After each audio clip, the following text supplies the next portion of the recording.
Kayo po ba mga bossing ko ay isa sa mga nakakapansin na paborito ka ng kamalasan? Meron po ako ituturo sa inyo na napakasimple at napaka-epektibo mga pamamaraan. Kailangan lamang po natin mga bossing ko ng paminta.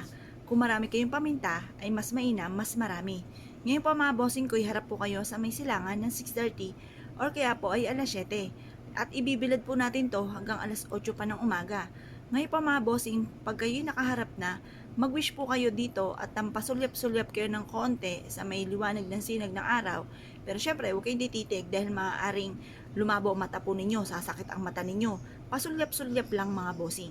Tapos, i-mindset nyo na ang mga pangarap po ninyo ay matutupad.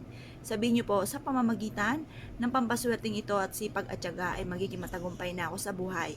Kakapitan ako ng swerte at lahat ang mga pinapangarap ko ay matutupad. Mag-wish na po kayo na mula sa inyong pong puso. Sabihin po ninyo ang lahat ng nais ninyo na walang gamit na sana, direct to the point mga bossing. Pagtapos na po kayo mag-wish mga bossing ko ay mainam na humarap po kayo sa may pintuan po ninyo at kung may pwedeng pagtusukan nito ay itusok nyo po ito.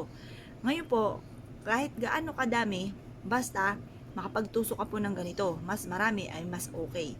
Ngayon pa mga bossing, habang tinutusok nyo po ito sa lupa, paulit-ulit kayo nagwi-wish na itinatapo ko na lahat ng kamalasan ko at huwag ka na muling babalik pa. Pagtapos po niyan mga bossing ko, i-mindset nyo na kayo magiging matagumpay at lahat ng mga pangarap ninyo ay matutupad. Pagtapos na po ito mga bossing, pwede rin naman ang iba ng pamamaraan bukod sa pagtutusok ng ganito sa may harapan ng inyong tahanan. Kumuha po kayo ng isang maliit na baso at ilagay ang paminta. At pagkatapos ay mag-wish ka na sa pamamagitan nito, lahat ng mga pangarap nyo ay matutupad. Mag-wish na po kayo na mula sa inyong pong puso at makakamit nyo po lahat ng mga pangarap po ninyo. Ngayon po mga bossing, mas mainam na kayo po ay may positibong pananaw sa buhay kapag gumagawa ng ganitong mga pamamaraan. Ito po ay napakasimple pero napaka-epektibo rin naman po nito. Ngayon po mga bossing, mas mainam po na kayo po ay may 100% na paniniwala.